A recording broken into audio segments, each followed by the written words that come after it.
match week 6 gets underway at the GTech Stadium with a lunchtime kickoff here in the UK, Brentford versus Manchester United. Ruben Amorim spoke about his one game at a time mentality.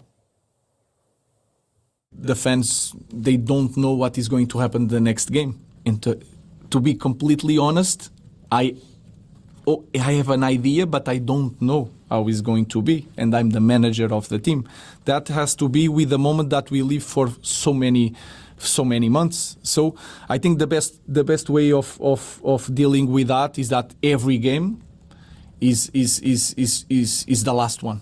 It's just not thinking about 2 games. Oh, okay, it's not too many games for Manchester United. Yes, it's a big deal for Manchester United. So the next game is going to be the most important game for a long time in Manchester United.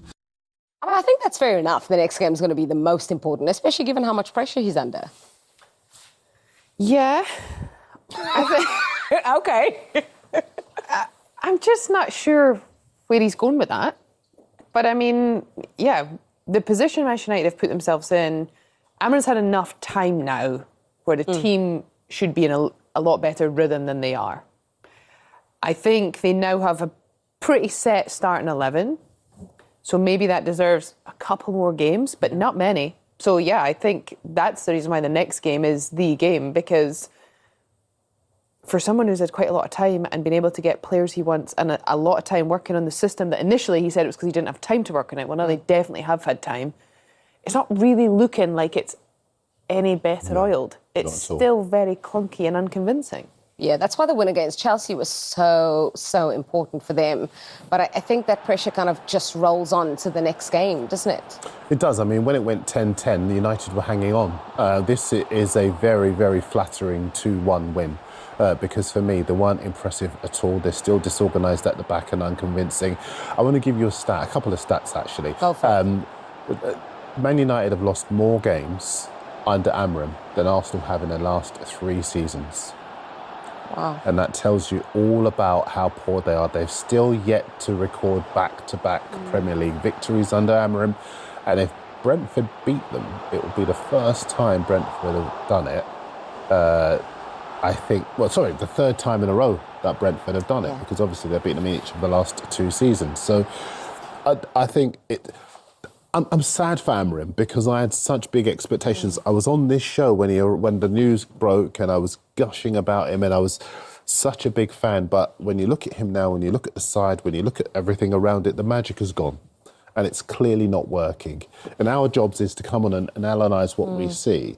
And it's really, really hard to make a positive case for Man United progressing under Amorim on the basis of certainly what I've seen. I think what'll be interesting in this game is, for the likes of Chelsea, there's a hit, Manchester United-Chelsea, for me as a player, that's easy to be very motivated for. And I don't mean this disrespectfully to other teams, but you just know that that's 2 big teams coming together.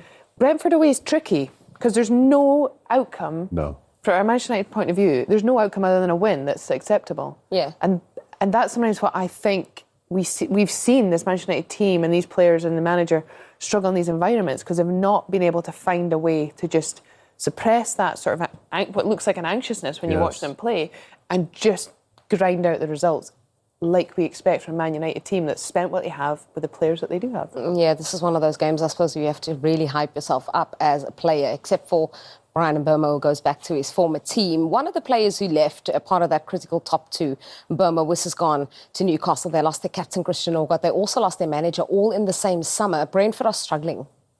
Really tough to lose your best players and a manager that had done such an exceptional job. That said, I think it was a bit of a rocky start. I think everyone was very ready to scrutinise them. I think Keith Andrews has done a good job. I think he's a calm character. He knows a lot of the players very personally. From what you hear, there's a lot of people respect him very well within the club, players through the rest of the staff. So I have an optimism that they will become a steady team. Yeah. I think for anybody to lose, 2, if not 3 of your best players, really tough. Really, really tough. Okay, right, it's prediction time, and we start with the lunchtime kickoff. Rachel, you can get us underway. Brentford, Manchester United. I'm going to say 2-1 Man United.